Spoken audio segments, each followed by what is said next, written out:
Money won't determine the winner. Justin Kodia Frimpong reveals over 200,000 delegates to elect MPP's next flag bearer.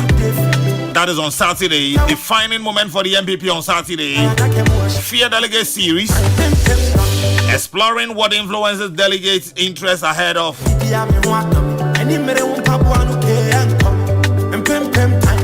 MPP presidential primaries on Saturday.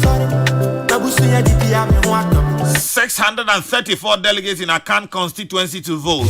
Dr. Benjamin Ochre Ankra. Bafosi is my friend Menka say. Mpreko hene. Ono so ewa ha.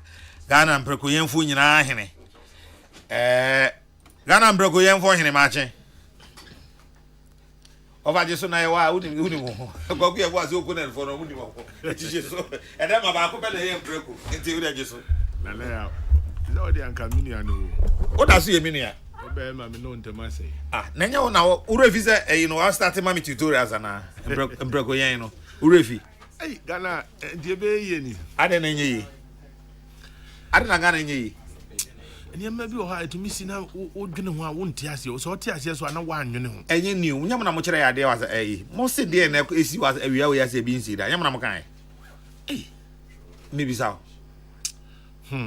anka ye nia gidia e won se anka ye ko yenim niema there will be improvement enipa bi ne ye ni ade je se wo abanya to light e de akobo se e bebo nyina ne ye hu fom na kwabena ne akogina wo se watu okoton na obi so hu a onka hwe okay mama ma example ba ko so ye nyina ye tikrom ana ekurase ye tempotamu ye nim se aha pipe mfa edroben mu ma the sense ye da he enu ne nyina ye nom kwabena ne nso akwaji wo so utu concession utu galamse wo owi a ye aka ne nyina ye be da nyansu anom enti nipa no onim se chance na ho nimu aso de go actually a research I try say ya hwe ya the next 30 to 50 years there will be wars in Africa onim niam a ye be ko ho ntokwa ensuo ensuo keke ensuo ye nyame de ache ye kwana ye de ye mpese ye be bo ho ban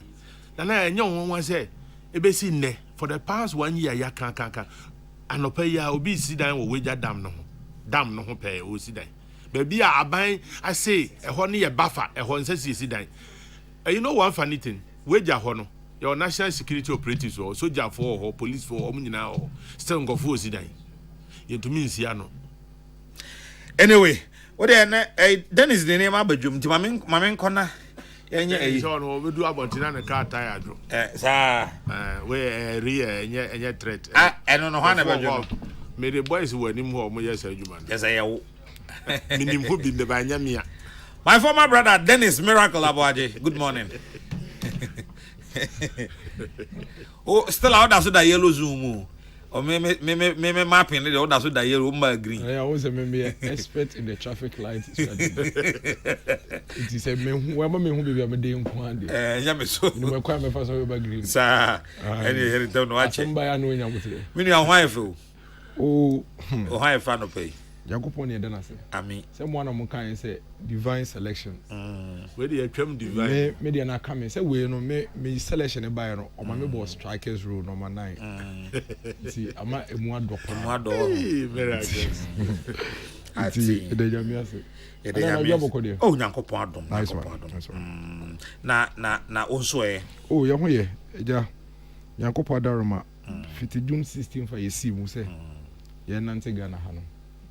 Nyame adom yedin nyina bewie 16 regions about 261 constituencies. Okay. Upper East region and e ka omo nyina ebom ye the final delegates rally tiano ne yede chichiri ade nyina esipo no bopo no enti it was a beautiful sight to behold. Me just one videos and pictures no. I see.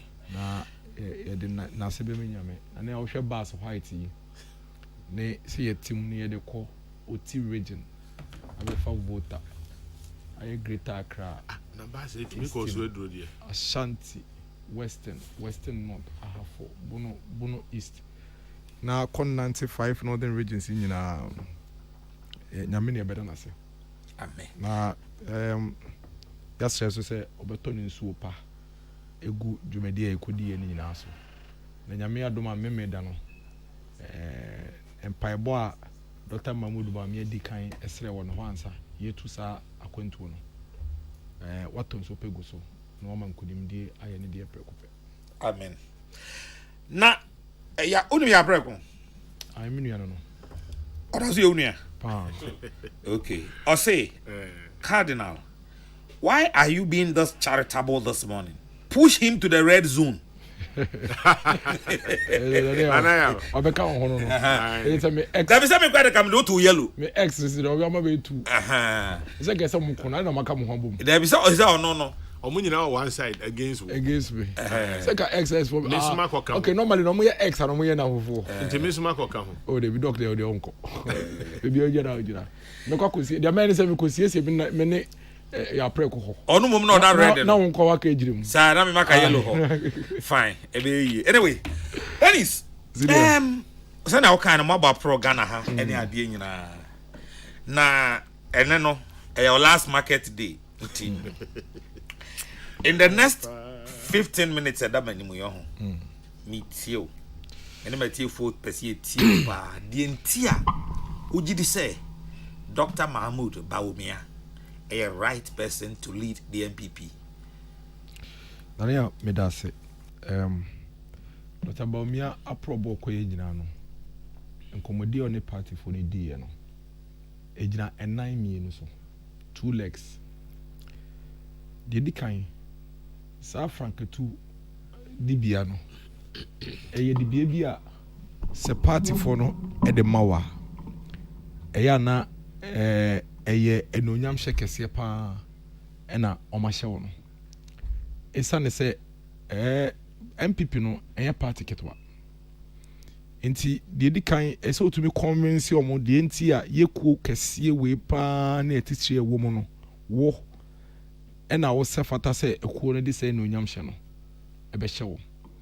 Enti odi kan ne party for ne di party ne ho komo e kire party for no ekwan a owo odo sonko ahofama sonko ema party no ene ekwan a wafa so aboa edi party de nim akọ bebre ano na a lot of times when say utie their party for ne kan after Dr. Mahmoud Bawumia nkomo na utumu say eyana bebre na aboto say utiku a utuminya ko ne members bebre but en de bia na utuminya obi a ohwe na utumu say sanipa we die ekwan wafa so a ode ne honam na brabo ne bibia to amayeku no ase edamu sronko.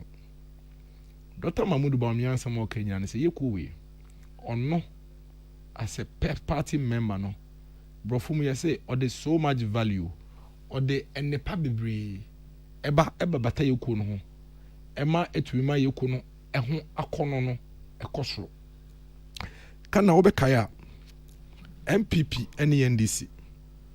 You brofum their friend of strongholds bebre NDC and so ko voter region near there oh enkan nanka woko northern region cra the northern part of Ghana NDC 4 years strong MPP oko Ashanti region any eastern region. One of the things that MPP and NDC over the period aka say ye non-traditional areas no and mia na ya na naturally ya hoden enhye den ni so no ekwan be na ebe fa so ebe pia sa hoden akosoro.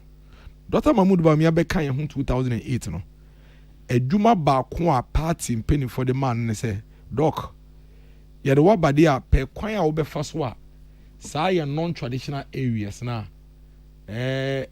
naturally almost had done to abaman bebre no obema ye party no ho akono na akosoro na ama ya bato enya wo ho no adoso enti ode na ho de nyina kwotena northern region and some parts of the Volta region. And me no say the level of improvement that Dr. Mahmoud Bawumia edi abaye party mu in those parts of the country no amazing. Otone bo as church party for him. Memo example, if in 2012 Sambre na yenyanche northern region mu into northeast Savannah. The total number of parliamentary seats are now na 31 no na MPP dia wo mu ye kitwe bi na NDC kremu almost about 28 thereabout. Ene me na okase yi. Sa seat na MDC kremu 28. Ana de aka pe na MPP wo no. Ene yen MPP he sign NDC for ho. Ema ye kura 16. Ema omu kura 15. Ye share presidential votes now. 2012 MPP winning 7 constituencies.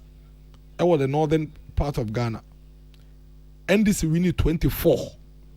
2016 MPP free 7 echo 9. NDC dia no eso teye efi 24 about 22. Ye call 2020 no MPP esan bon ho echo 14. NDC esanso eso teye about 17. Where presidential elections no ekwan a ya ho de no esi afro every 7 ene me no ka say ya ba bedu about 14. It tells you how Dr. Mahmoud Bawumia nankasa as a person ekwan of faswa otumi de ono ana ho de no ono ankasa ne ho do eboa ye party no ya ho de in terms of votes. Ye woni am bebre Dr. Mahmoud Bawumia as an individual or the back to bear in our party. Ekwan kro of faswa ogina party de chi nso mu ewie mu anadwo anopa to inspire the party people to stand say ekuo de yenka se wo kuo ma ha na bebre sani amani hunu ma wo na mu ekwan a obefa so a obesoso sa ha na amani hunu so no eno na ye critical. 2013 elections 2012 elections ye koye obekai a ye call court eduru baby no na hwan aka nipa oba court na court adakem. You see now I dey amkrofo bebre ntia say wa court da unya do nan si court de nim na say enye wo case na ekodi a wa ho de stronko say ye wo so case na ekodi a eso na ho de no empo say wo kra na wo de wasam ne court na say mre no so ye se begina da kanimu a wa hwa wa na wo de wasam court e koye ba wa hwa be ka say wonko bi court gina edin. And yet obia be dia dance say 2013 election petition MPP de call court Dr. Mahmoud Bawumia koye chief witness no. It has been a defining moment for our electoral processes. Until 2013, ne emudu do sen kwan nim de friend pink sheet yet pink sheet ase. A lot of the discoveries I buy in that 2013 petition no, and then leading into reforms I hu here in 2016. Sa reforms no so no. E san say do na na free MPP for yen na introduce ye true Dr. Mahmoud Bawumia witness on your identity. And my MPP to me prepare to make sure you are very ready for the elections come 2016. And that is why to date, political party being or obeying when it comes to readiness to execute elections in this country. Eti odi kane party for neke kasa party nsemu ya say ono ne nipa owogidie mapa ewo ye party yimu ene ogitum say niam bebre ne ya party ye ba ya badodo na so na aka yentumi yeye be no nche se ye to ye party ni nyina hye train na se train nsai no ekuo de woka ho a wo de na se obeboa kuo no na wo de wa ho de ya boa kuo no ohaw mu ne papa mu na kuo na tuwe den ejina yi. And truth be told, so we hwe penifo a ye run contest nyina the only person a we gina party ho in spite of all the challenges Dr.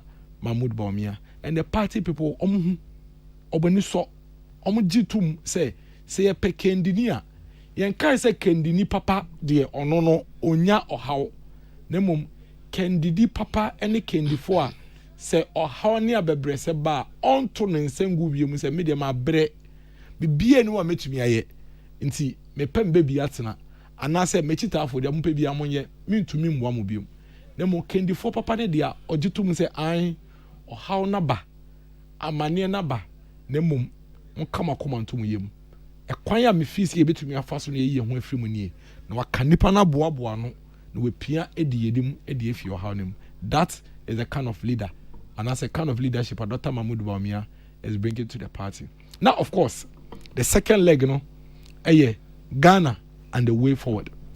Dr. Mahmoud Bawumia jitu mu say nyema bebre na yaban yetu biaye. And indeed See, I can say run a comparative analysis of the Nana Danko Kufuado, any MPP are buying a year from 2017 to 2023.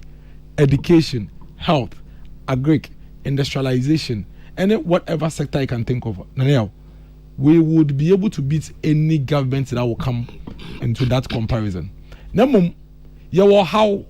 how bakwa ye wapa eye ye macroeconomic indicators no inflation in some NCC any ye dollar in some NCC any ye sani ma mienu we no so no e wo direct effect on the day-to-day lives of the people. Dr. Mahmoud Bamia editum but ye wa bakosem wo sani ma we hu ani a metwe wadwe akoso kakra okay the year 2000 a bro man peninku for a babeje Ghana say only the no now on my way we're on our knees. We're in an extremely difficult situation. The situation was so difficult to the extent say do baby no now it's on my way ye jitu muma emma wiasia man say nyina ka say ye your man a ehia yen buburo say na be omode ye kakakra be den ebeche yen. Fast forward between the year 2000 about 2008 no now you're Ghana, the gateway to Africa. Now you say we're the golden age of business. Now under President Kufuor, that was the timer. Now what if ye now banks about who if you say beje bosia na faye juma. Kufuor any MPP are buying a man who say Ghana ha. See a bit me for mine sika. Near their boy in ho akwama. National Health Insurance Scheme, free maternal care, capitation, school feeding. Any who normal bebre ya omampeni Kufuor introduce in our my way no simply to ensure say the basic life of every Ghanaian no obetumi live was done during Kufuor's era. But okaya you do the year 2008 no answer the 2008 say the 2023 and 2022 year somewhere 2007 the global economic crunch started here. Wall Street global economic meltdown no ebaye Emma affected we are seeing na ma Ghana yes you nya de. Now if you remember that was the time na Ghana ha petrol bo akosro Emma drivers into minutes kan dey ento petrol enunti esan ebe affected prices ewo oman we mu Emma na how kakra aba in the year 2008 ankon si wa it was in the year 2008 akakra kwakoto aba ena nsu a yebenom krampo ehun ye den ewo man we mu enti adopa Ghana for sorry a nom kra yellow gallons na omo nenam omo pesuo cantonment is legon even at the heart of Accra mpo no na nkrofo koto gotes akesiem epe baby nsuo apayafa no metumi ebobe ayeden akofie enam saa how mienu we e ba yenti enne pa mabobo akire wo mampeni Kufuor year from the year 2000 bepem 2008 in fact in the year 2008 not dollar to cedi it was about 0.99 pesos. Sani ma we nyina President Kufuor year ni nyina echi no NDC for the opposition party enwu say Kufuor why are there pa and so unfortunately when there challenges kakra ewo economy nsem nim enti ne yemfa nso ne mu ne yemfa mia ne mene ne yembe kisho say yebe mia ne mu nso nyina man na yeden efrim and NDC for start here and the omko print ne yoma bi eno omode nam omo hia wa omo say NIB bank account ADB bank account GCB bank account we ye dipa we dia omampeni Kufuor ne mpenifo wi Ghana ske nyina edu baby krampo no na ne omo say omampeni Kufuor na ban ewia gold bars a ewo Bank of Ghana nyina kwa bruchira kwa koton eko wi echi no NDC for we need power ema omumpenimfo omokeka asensem ne NDC General Secretary Honorable Fifi Kwete ewo parliament eka say sansem no kan yen nyina no na ebosremu ka na sebe no krebia yeden enim but at the time o confess ye say na no krebia enim no na aye late na Ghana for enya agentro no atum edi omachi ema enepa na omampeni Kufuor ye ni nyina no Ghana for eja to nchen ema omahwe how kakra na aba no eso ato aba etia MPP aban na Kufuor aban. Fast forward the experience ye ne de enye me na metal radio so aka enuma eguye factories shut down because omunya kanea empower omo plant nkrofo adehye omo ma omo yedom omo kunum ewuye ewo hospital theater bed so because yedum kanea. Even media houses edu baby no na omo pon 10 p.m. menyinum say dum so sometime na ya we platformer kotama upon platform no de do sometime na say na we de a na mo bo kapa platform started 2009. Great. And a lot of people went through difficult times. About 10 no utini to radio station we are she utini to radio station we are she because or running of just set into a so pon almost some person running to say despite media some running all true no they have to find ways to cut down on operational cost and you lay off workers just to ensure say the company can accommodate the excess cost in getting fuel to power their plants. In Kwala, Afibia, na Ghana and Kwala, omu wie junior high school, so omu secondary school, omu to be na omu kekako 100,000. Esane say, oma wofo no mu nyesi kom no betu school fees yedi kan. De atosu mienu, school a dining dormitory block oma wofo beti mo no, ebi ni ho. Enti na ya introduce bibi a friend no cut off point. Akwala na wie school, when you grade 13, but yes want to be corporate sec, no wa cut the fee. Ena Kofo any MPP asefo esamba in 2017 nyame adaroma ye pia nkakra after 2019 this country was on a positive trajectory in terms of our economy, every sector unfortunately Fofi Antwata and Yabishia, one of the most difficult things anybody has seen in the last 120 years, pandemic COVID. Sa pandemic here and there we experience here, you know. We are seeing fane nyina no. Ye hu bi da since 1920 Spanish flu. But we encountered it.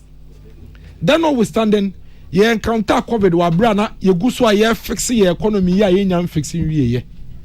Ayese punu ye si we na waba na epon ne nan ebubu.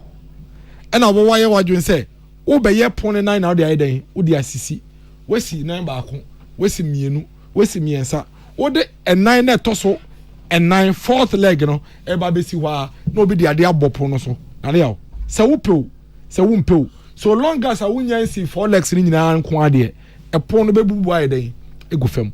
That is what COVID did to us. Somebody no so COVID buy no. Aban had to take a decision.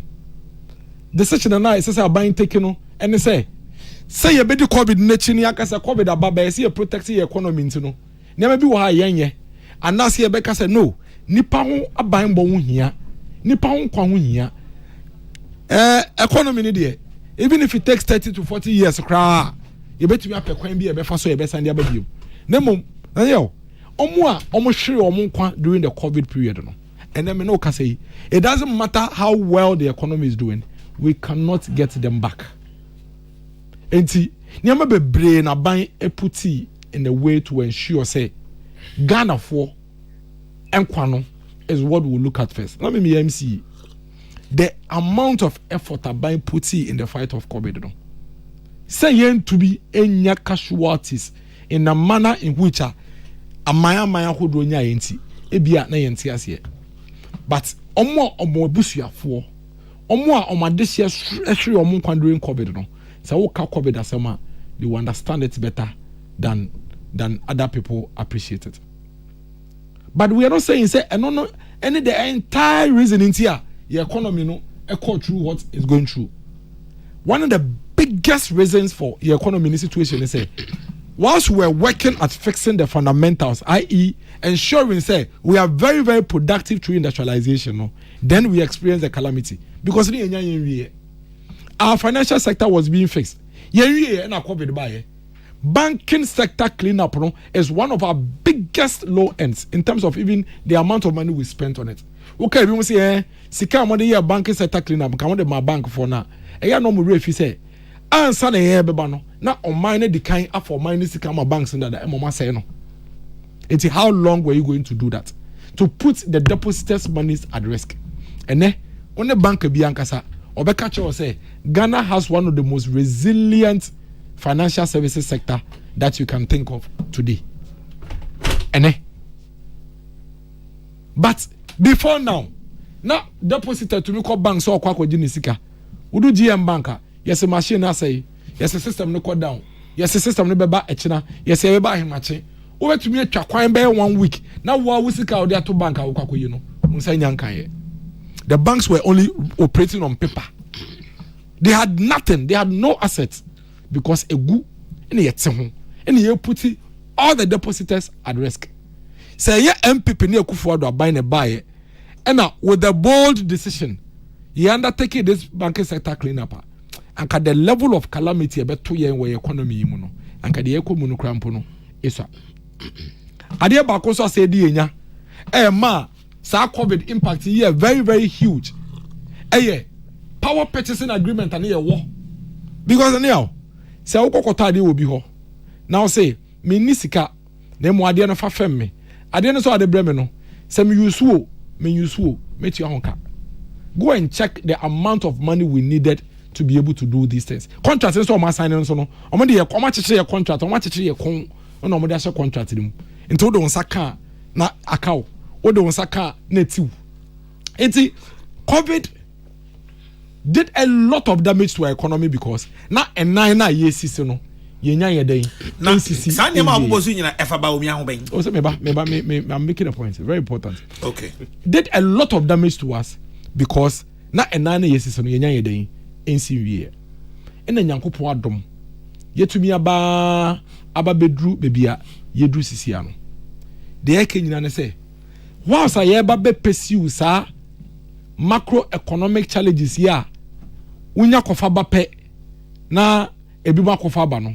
Yen kai say o how ne abebrese ne maye yen kai say sa niam we yenko endi hu dwuma enyin firi ho but dey kan say ye menja ene pakakra ya ye no ento ho na enkonko sai na yen ka say ye kokodi niam na aka na echi nti sa niam no yen nya nto nchen enkrofoma eko school ese ye bo ho ban industries ya sha ase ye ese ye bo ho ban health facilities and that anywhere ene ye across over 111 locations no ese ebo ho ban niema ye in ensuring say we commercialize our agriculture and modernize it no ese ebo ho ban sa niema wenti ene ye hia nipa ote ase ewo gidie wom se oba bedi o mai we ni mu a onkoko janto na insight senia kofo ba ya ye jama NDC for mba be say no sa nipa we be bo sa nipa ya nyina ho ban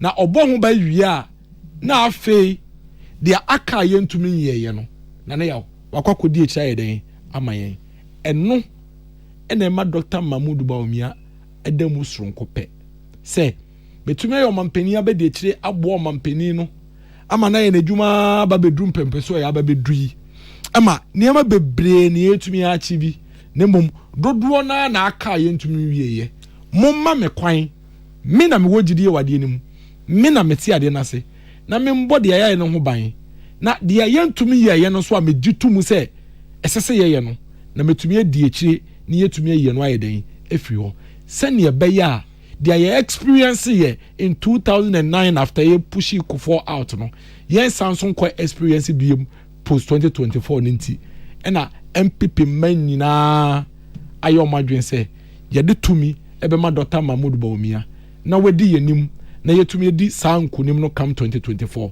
Ghana nti ena saa kwantu ya omampani abedechi Dr. Mahmoud Bawumia etu no Ghana nti ena otu saa ekwan no.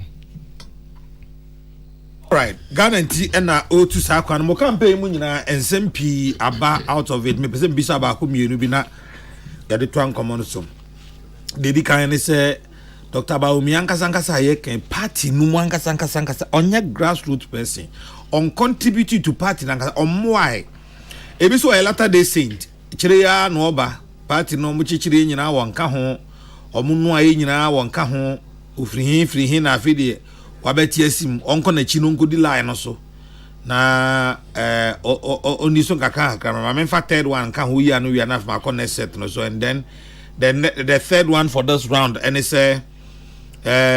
wa she incumbents ni nyina bo say Obiara ni ho aso nya flag bearer no a obema obi a contest no obema incumbent ni nyina unopposed enu nti na ama abamfo MPs ni ade nyina twodi na chi no because obiara ebo ni seat ho ban sa ne ma miensen omo a party no no ankasa onye contribution bi ama party no oba enche onko akire nkonko di line no so and afi wa promise incumbents ni nyina say omo obiara contest omo. How do you react to them?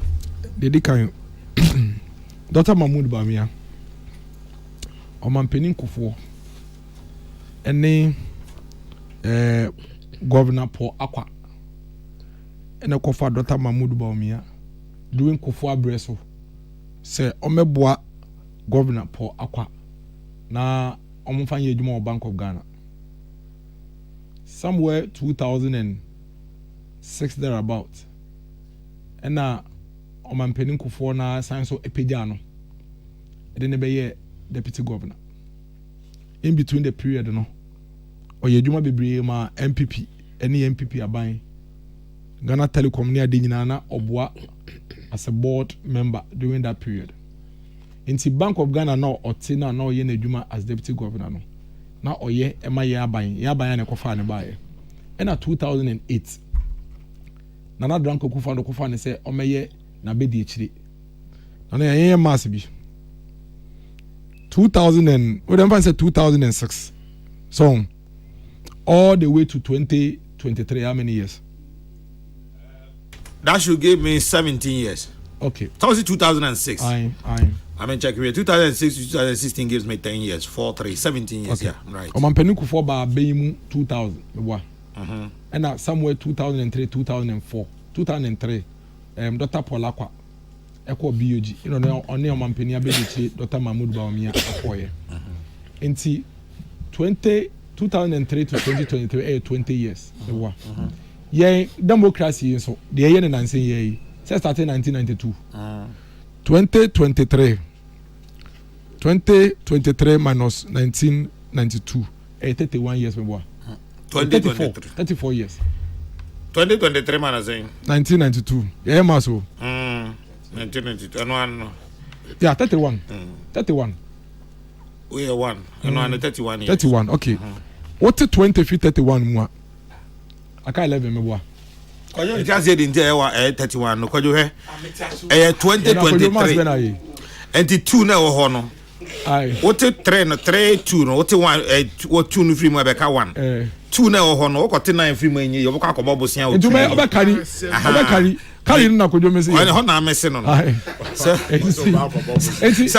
okwa akra academy o monyamas obi a owo ye party mu a why at the front line of our party for 20 years out of 31. Was your buy and 20 out of 31 was your buy and and yet 20 keko from 2008 to 2023 he person in our party. Omo running for contest in every 10 for no none of them has the level of experience and exposure Dr. Mahmoud Bawumia experience and number of years about role away play number of experience and number of years away in a more experience. People need to understand that. Say me did 20 years. Now me be do Omanpenin for 8 years. Now say why a minister for 20 years? What I mean pay? I have experience because the mandate and the role now me play no nemos. It's for 20 years. Nipane diye kuye nim. He has been part of the National Council since 2008. Why a running mate for 4 elections? We did vice president 2 years, 2 terms, which is 8 years.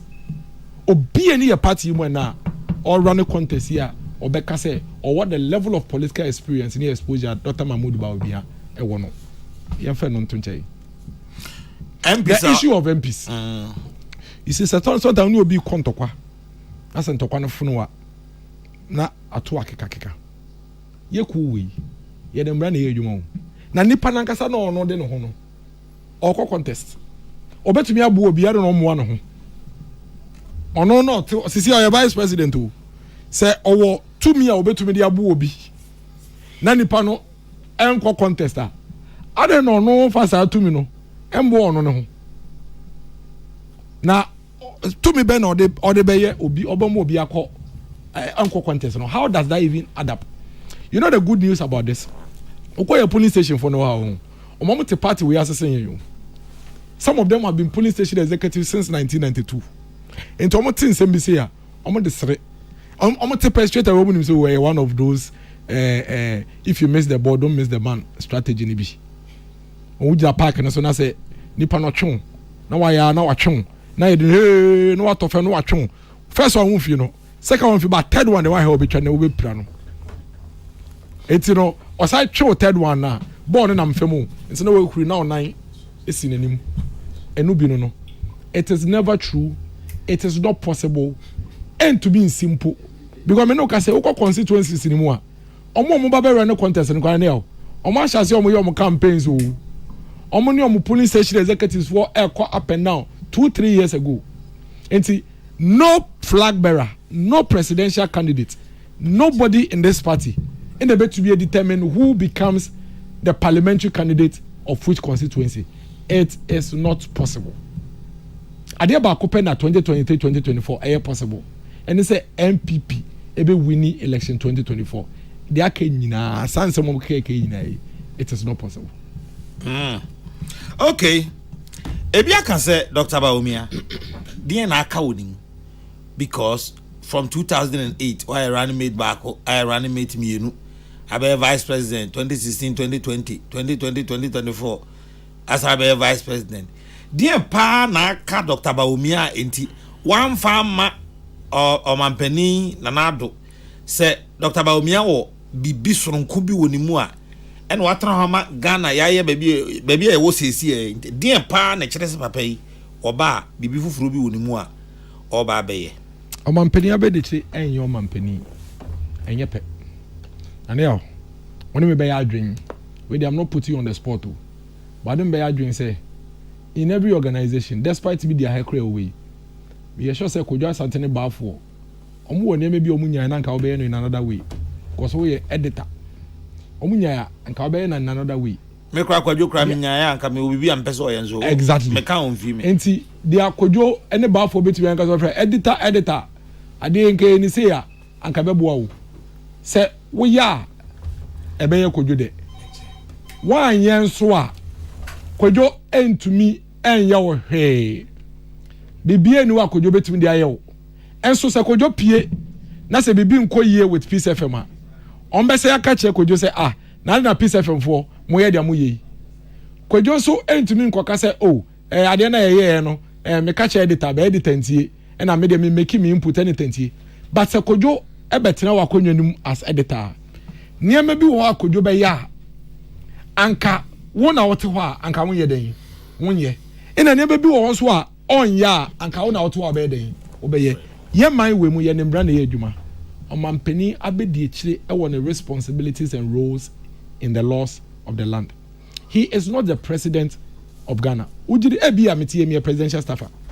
Me play a role e wo local government. Ebi an omampani abedi che Dr. Mahmoud Bawumia na president anka. Ebi onye me presidential staffer. Obema medwufo edwuma foforo aye den. Aye. Odo obi foforo so na be den. E ba be ye me medwuma no. But at this point, enye ono no decision. Ene se me presidential staffer na se me presidential staffer.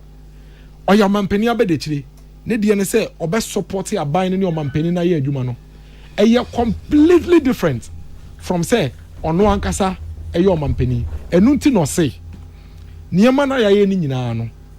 De ayaya ye nya nwie no. Eye no botaye so ba obehwe na waboa na etu eden eye fi ho. De ayaya so aye wie na ogidi say ade we de aye ye wie ese ye bo ho ban no. Eno so bebo obeden obebo sa enipa no so but nobody can ever run a comparison between being a vice president and a president. And I said, "Anke baby sama mama sa ojedi onu kwa de why vice president review and I was here your man penny na wie nti onu kwa de the question there and can you be nie." But at every point in time as a vice president you would definitely have certain things so man penny ye na adwuma sia unso feel say wonso ba wo de beto aso e bi kra na maybe wo kra you didn't realize before, but in the course of the governance, in the course of leadership as the vice president, you can identify certain things. Who identifies Hanyamana? The tenor that president no one 8 years. On the vision no one or their baby. What the say? Obeshe baby a ono ne vision no akwakodu no. Now also what build another vision to move it to the next level. And that is what the vice president means by a new vision. A new vision doesn't mean say omampeni vision no enya vision papa and I say no but the new vision is say omampeni ani so di hu bi owo bi e 8 years. Ye nipa krampo say afibia e fe no resolution me bo afibia wo di so ade hu foforo si we ni so wo ye no wie na afi no kwa wie ya na do foforo aba me no ka say you run November by next month first we say bi mu trotro 35 December ya kwa so ya na da envelope mu ne da koto altar no so your resolution for the next year. The president's vision that he had for Ghana for 8 years no it's ending next year. The vice president believes say having been the vice president to support the president over these years no he's building on whatever we have achieved and charting a new course for the people of Ghana. He needs that opportunity to bring that to bear. Two quick things now for my call Dr. Benjamin Oche Ankra so but as I maybe start next 2 questions and my main fan to just say Yerika Kacham say Dr. Usu free year Koto ni team ebe twetwen enkomo na omso omanya emergency binti omantimi ambedru enunti ena Dr. Koto interview no amaso no na hwe ani mu pa se Dr. Nankasa ebeba oni ni team na so omso omanya emergency binti omantimi ama. Now Dennis say sansema wakan nyina eye no kre ena mo ankasa so muwo mugidie ya mugidi se de mo kan enunti ena Dr. Bawumia oye sononko a esese ono ena MPP for edi to me ni shanensa na odi monimu a sabio sejo bese we no eye eniyade enye yefunyade a obi nhunu a edi ntina mo kwa kotua ho bribe 800 million USD. If you miss the ball, don't miss the man. No, and it'll be any. And na me walk Eastern Region constituencies me be. Na delegates in the back, we meeting no fast as we by. Other delegates tia omotia no. The enti omotia na say almost say enti mu di asembia na ebe kan hwasam. Say omo akasa kra delegates no mo tira so no mo dwe ho a. Omo say tamana o chechire asem no wan ye calculation yi enti say na dwe ba no so no aka wie no say ade no kam ye na 8 million kra nka bi e befa na ne o 800 million no bank ben kra na ho say sika $800 million na unim sika do kra ye kwasre IMF for the dika mo man $600 million I no cry stabilize the economy from January. Sir, any day my ways you be ambition. Na me ba na $800 million o man no cry ni ye kwasre nti nipa na okọ fefe. Won say wan calculate na all kano e ho no mese no. In fact me gidi pass o wie no ti o say di ko ye no etempo wa hanka enke fire. Ko ensem bebre na ye oka won say ba ku bi oka ba ku bi na ekodi na tam yesi onim se no be den de later no be ka say on the yen. No credit part say and me I give it to them. Once I don't ever speak about other candidates. Endra on one of the stations, Angel TV, on the same matter, when it came up America, no. In fact, I ended up apologizing to the Kennedy team because lawyer Dati or Kasama Kennedy say I didn't know kind so I'm Boba Umi say Baumiana say no ka. It's no mind your mama. And honestly speaking, I agree with him. One Boba Umi and your Baumia 7 oka. Lawyer that is on record and he speaks for Ken. Or say he was not referring to Baumia. Now or refer to him. But meaning Sajon say a chichede ne akoko. Ena onwofie. Ena ni wura ne tiam ka che nkwada ne say. Momfa nsuo nsi jaso ne ntutu a chichede no ho. So momfa nsuo nsi jaso ne ntutu a chichede no ho. Akoko ti o say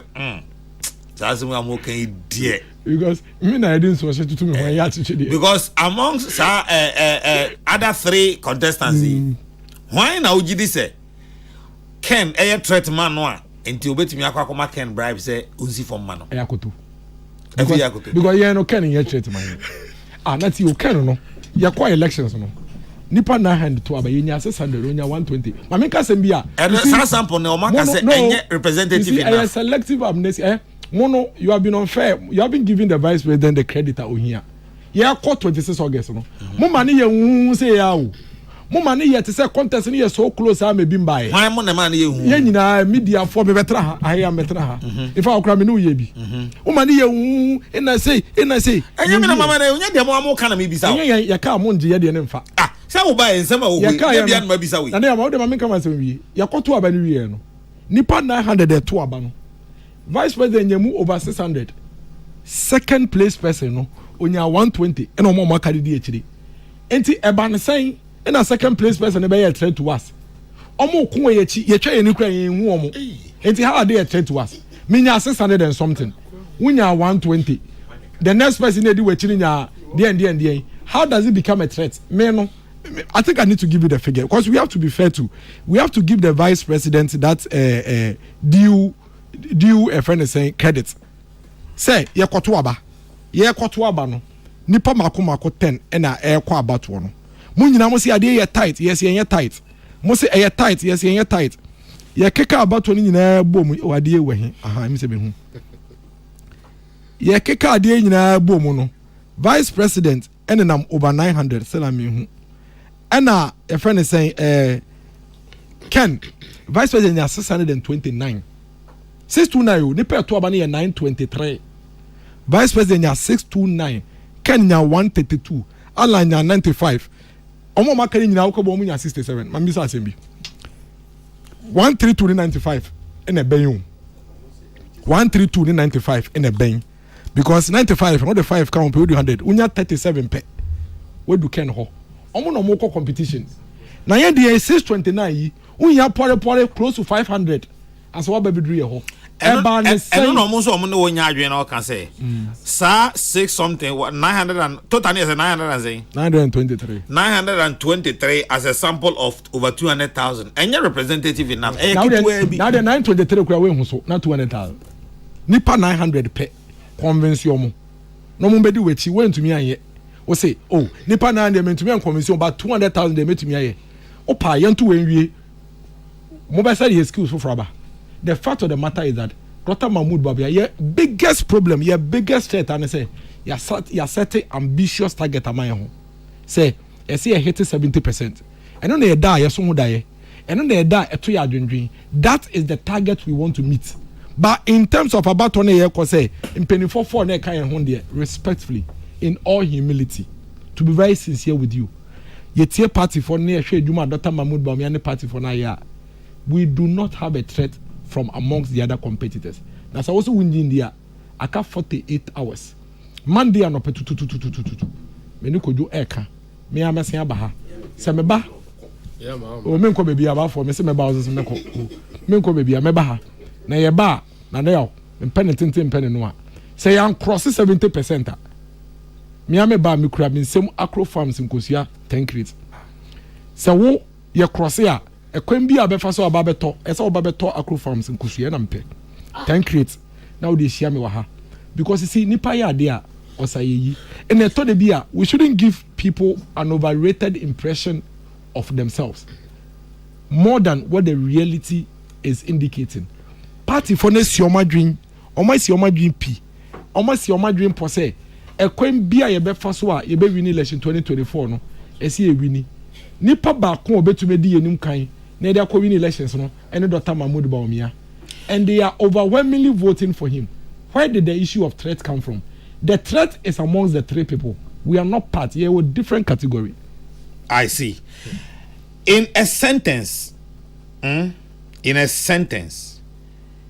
say MPP for Koto Abama Dr. Bawumia, Memenda, what have they done?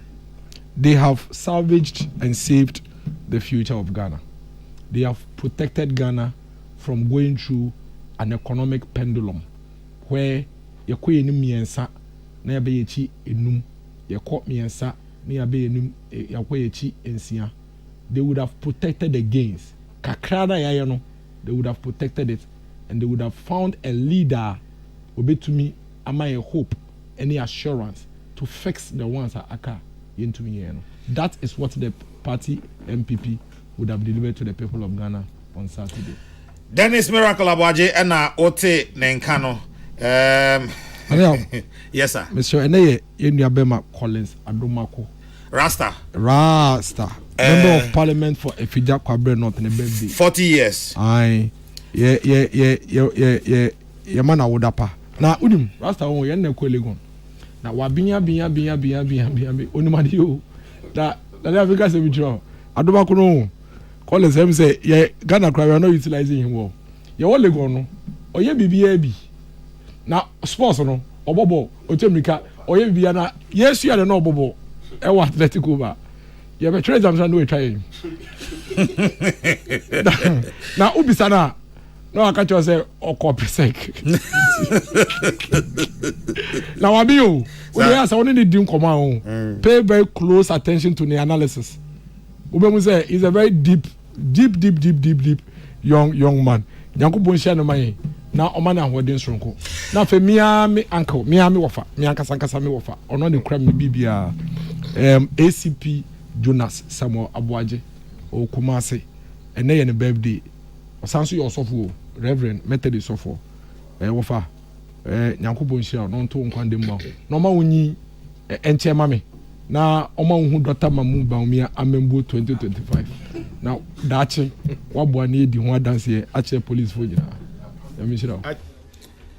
the Cardinal, I pray the MPP's presidential primaries goes on smoothly, devoid of anything publicly questionable. Leadership should be articulative, and a leader should be clear in his mandate per the stipulated laws of the party and the country at large.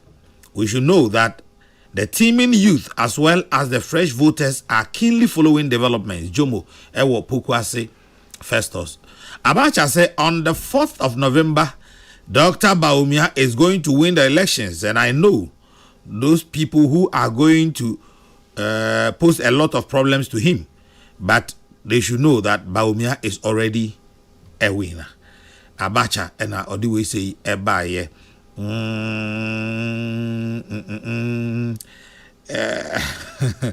I think you people have not been fair to my man, Adai Nimo. He is the man for the job, and he is winning hands down on Saturday. Obapa Joa Edifree Swedru and Ode Ebaye. Mami Ajua says, Dr. Baumia, it is all good for you.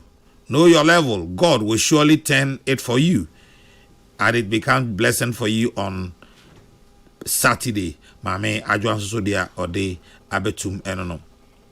Mekaimi Nubi Ewaha.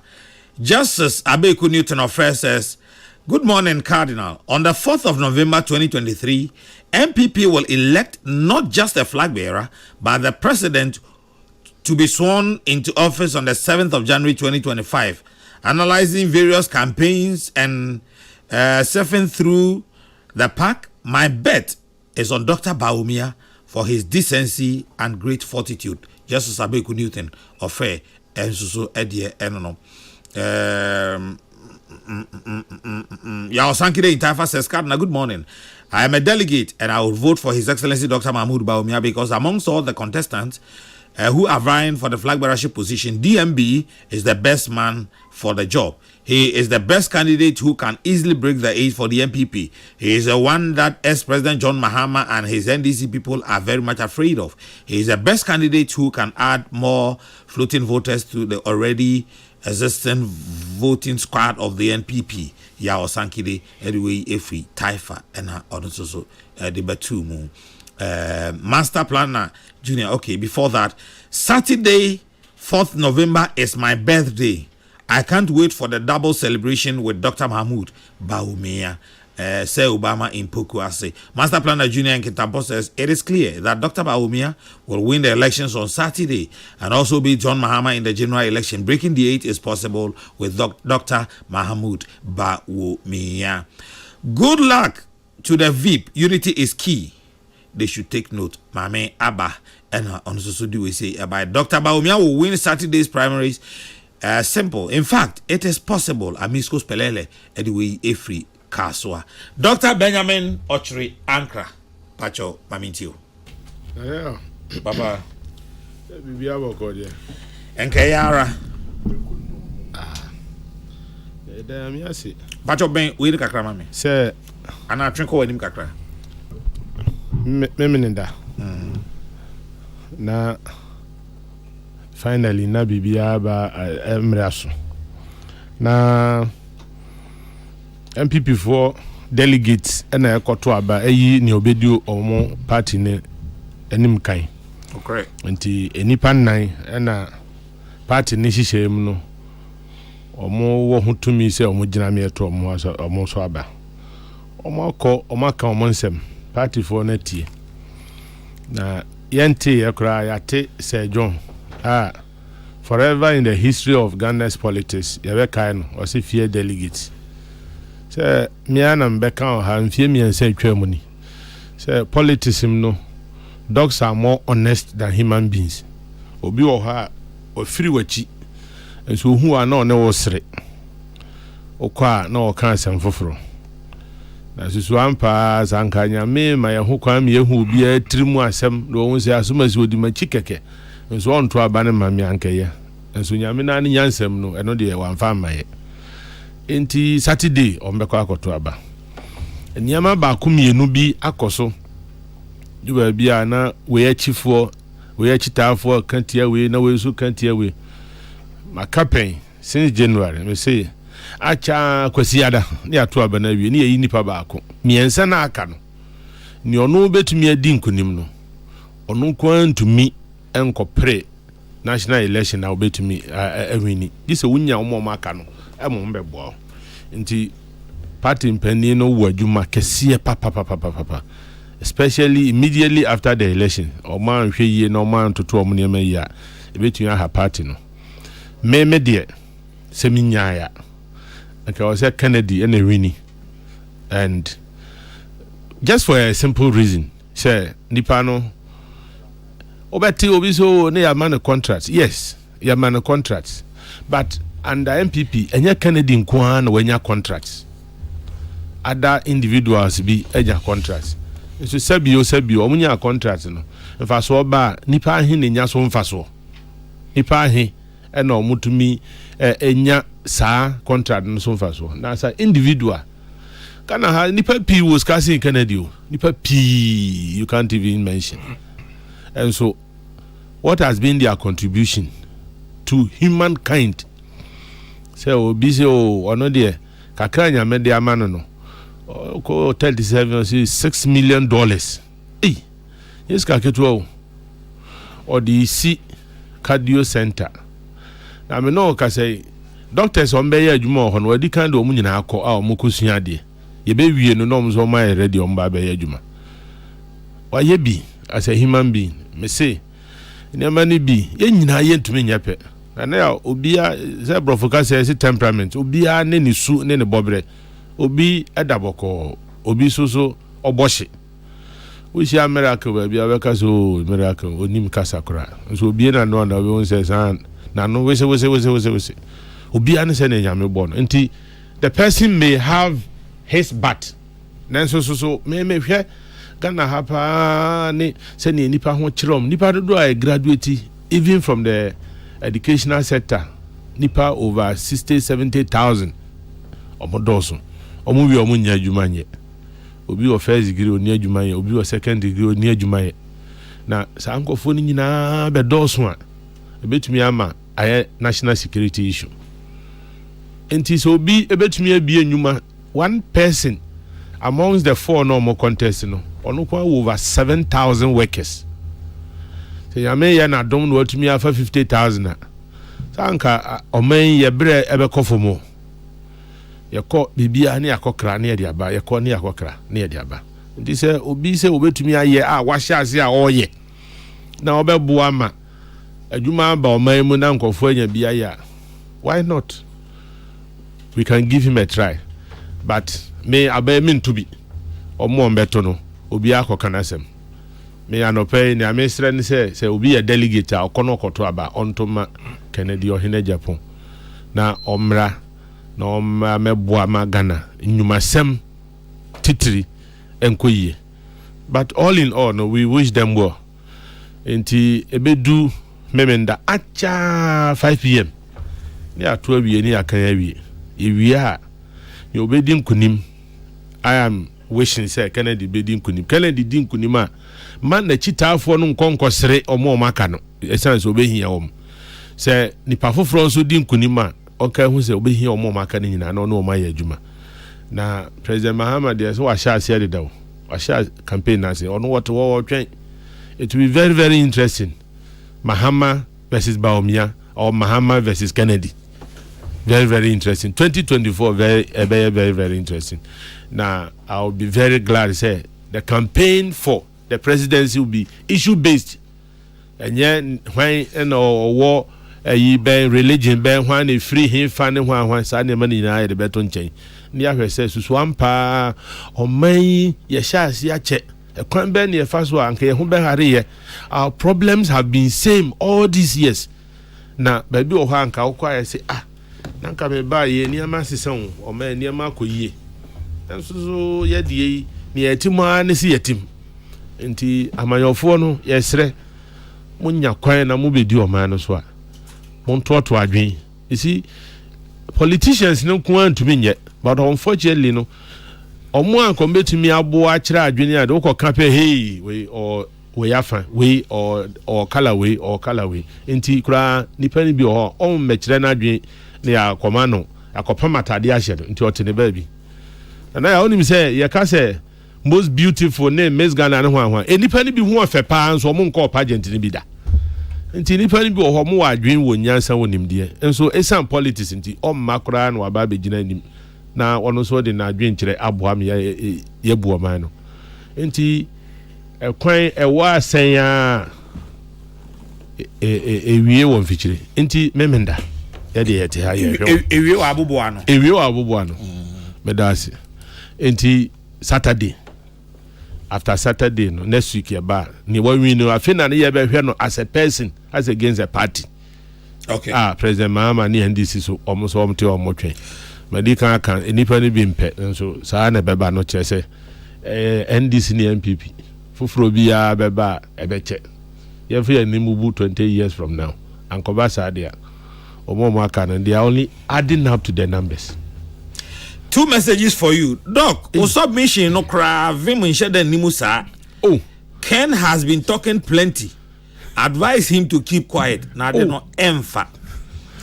Afaiti. Send this way. Efen mame abba. Or say vim nim. Also vim new submission. Na say nipa no onimi ankasa. Doc is hedged. Dabi. Nyamche. On say. Ono hedge you. Doc on hedge that. He has been clear on Kennedy Japan from there. Almost say vim no. Dabi. Say na onimi entia. The candidate in the room be. Oh, Dabi. It's far from that. Me as a person. The second one. The second one. Okay. Yeah, also Utibia no many be. And Bibia na very reactive. Bibia na very reactive. Tell Dr. Benjamin Ochre Ankra that I love him. He is my brother. He spoke in my mind this morning. And I want him to be my brother. Many are by BFN Jacqueline. Oh, imagine you had and the waja too. Jacqueline, who confront Dr. Ochrankra, and you have been name, why am I also overcome. The philanthropism is for presidency, Anka Bill Gates or Michael Bloomberg should be president of the United States. Again, no single person can use his personal resources to run the government. Populism takes people nowhere. Samuel Pine or say Omwachiano pay. Hey, Mayor, Mechiano pay. Where the upper cat pow? Yo. The fact that you've been able to build cardio doesn't make you a good leader. It's simple as that. There should be difference between philanthropism and leadership. Mame Ajua so dia. Or the other ball. American some okay nyina once and no test. Look, yo, money akoto money we adenu mum nenya. Ye mo come out them near different league. Ye bo Champions League wo bo very say Carabao Dennis, we in papa. Dennis. Syria. My phone no ntipon me. Oh, them say you better Ghana for you now say. Like I said, June 16th. And I'm penny be the Dr. Mahmoud Bawumia shall say. No, I can say peace. If it's somebody and then no, Ghana for that Roma. contributions on my year through star 202 hash. I na dia babedu samri. Eguswa eton kra say akabe 3 days in a wie. Star 202 hash no active. Nti ofa phone sisi amika say wo star 202 hash. The baby be there ka yes. Na en number nya 800 million wo mu no. Oh say ye 800 million na ye be de ne dia koma omomun kan ye ho. Wo di chire kra na me bro 800 million. Si ye tuminya 800 million yen fan komo bia say on step it down. We will not do that because there's a huge gap between Dr. Mahmoud Bawumia and the second place person, and he has no reason, absolutely no reason, to ask anybody to step down. Thankfully, no, to send American, thankfully, no, almost say a year Dr. Bawumia said no more. It's on record. Until I think that one must also be established. Until if you're $800 million on Kai say, Ken, then penny for lawyer that in a car, or Kasama Ken, or say. And yet Dr. Mahmoud Bawumia sem and na ken eden eka nti me kra no me de e chop am say me qualify and you know that settles it. But okay. All you know no Ghana from Paibo enter Dr. Mahmoud Bawumia chi na ye gidi say nyame adom na adom ne dom ye Saturday no nkunumdie with no less than 70% no e be Dr. Mahmoud Bawumia dia be that's it. Bezo so me da say doc and kono for the past 2 weeks once you account water region ensure ye bie ya ma nipa pi ho kire om nipa pi e de niam eba so far maintain fee nadmo ho mesrew let there be proper coordination of the efforts. I told there will be duplication say nipa no at a point a day kono so mbe here mo 10 bucks near the 30 kogu ha ebi kura betumi asai enti yen coordinate ni ye ni yen hwese esunsunsanso no mate say individuals bi boa enkanka ni adesua fam ebi mo kire moframa na de ni ade yen yire ye ho ne yemoa om na emmo obi nya na dwen say obefa saa to yen chembu ehu no de akosi dan wa saa dwen no wo tirim no obesesa asesantem wa be wa dwen say yesi yemfa anwan komo obi asi kire komo obi ane ho akire no odeko ofia ahokyere na wo pre aba ovie ndina na ma me fancy ha na ya me yadoma next week ya besa to aso se bibinti ba wo blow back o agi ansa no wa David nya abote se bibinti nsi otoi na ntefre impruka wo woni ade hawa o ma ya sotia ye betumi aboa. Tell Dr. Benjamin Ochre Ankra that you can't equate wealth with competence and experience to run a nation. Lawyer Kwesi Blay or say Menfawe Emma Anopei. Kwame J. Sante says, good morning, Cardinal. I completely agree with Dr. Ankra for his compliment of Ken. He has done a lot for the MPP and Ghanaians in his philanthropism. However, others have done same and have not said they should be made president because of that. If so, then Osei Kwame Despite and his brother, Dr. Ernest Ufo-Sapon, should have been former presidents by now. President is far more than creating private jobs and being a philanthropist. A president should have good temperament, sense of good judgment, and a good personal manager. Kwame Ejei Asante and also Abekane de Ede Achre Kwame Ejei Asemba Onya Abotre. Okay. Azamba Onya Abotre ho. Yeah. All right, that's fine. But omoma bibia enye fine na obia bibia anya boko ma obia anya na dwe so kosisi obia. No the banisa obema ebi mu ni abere. Just do it very fair. Nti mo ye wie na nipa no se owe a anase odi ntwa onim se ma di ntwo nipa dodo na na empema empese me kwa. Okay. Na akoya de se ase ukohunu no bi kosisi obi dia ene omo masem. Today is All Souls Day, and a private mass will be celebrated at 3 p.m. for all souls of the faithful departed at the grotto in the Koforidua Diocese. In case you have a relative you wish to request this special private mass for, kindly send the names to this special number 0545 100205. 0545 100205. The name is Reverend Father George Kwadwo Ohiming, Our Lady of Victory Grotto, Manfo. Oh, sorry, this one is Gospel Diocese actually, not the Koforia Diocese. Reverend Father George Kwadwo Ohiming, Our Lady of Victory Grotto in Tepa Manfo. So the number is 0545 100205. So if in case, if in case. So if you have a departed relative you want to request mass for, you can do so through Father George and Our Lady of Victory Grotto Tepa Manfo on 0545 100205. And also so there. I don't know. Yeah, Doc. Yeah, very Reverend Doctor Ebenezer Akese. Christ the King. Christ the King. Mechiana no pay. Ojo super. This one says belated 65th birthday to Madame Ivy Ajanku of Pires Dome in Jowulu. Madame Ivy Ajanku of Pires Dome in Jowulu, you celebrated 65 years of existence not long ago. Belated one to you. May God continue to bless you with divine health and long life. This one from Mama Safua of Pires Dome in Jowulu. Kabrama Fubeka, Pires Dome in Jowulu. This one says, happy birthday to Omama Kwame Eje Ampedu of Akwetima. Omama Kwame Eje Ampedu of Akwetima, from your wife and children, celebrating you, Omama Kwame Eje Ampedu. And to you, Madam Lydia Yadansoe Sante of Dakuman, from the entire family, wishing you, Madam Lydia Yadansoe Santewa of Dakuman, a glorious birthday. Wishing you the best of luck as you celebrate your birthday today. I feel the menu cry Isaac Asabi and Abba baby, she was at Menon Media and Amenko. Isaac, oh dear, Mambi and Amenko. Why? Ameno maybe any.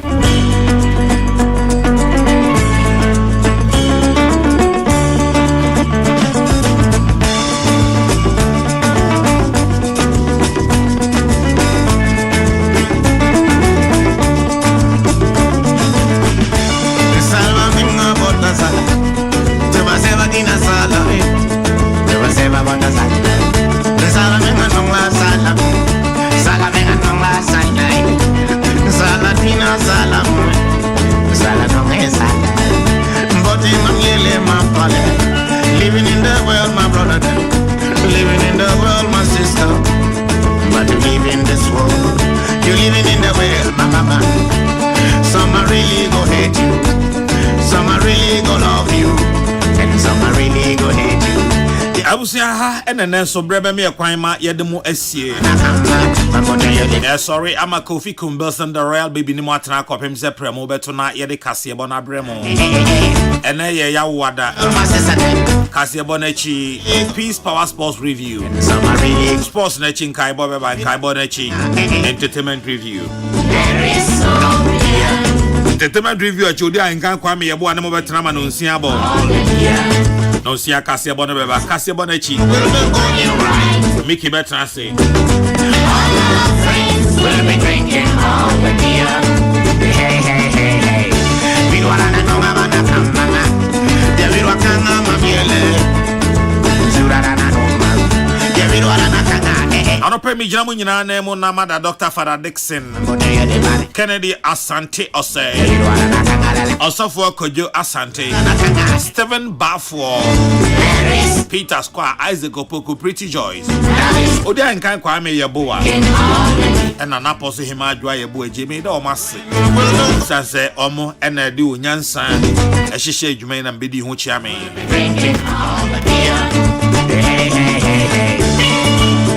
From an eye, Kessi. Obey me after me the Cardinal. The Radiasum Jamunina Macram.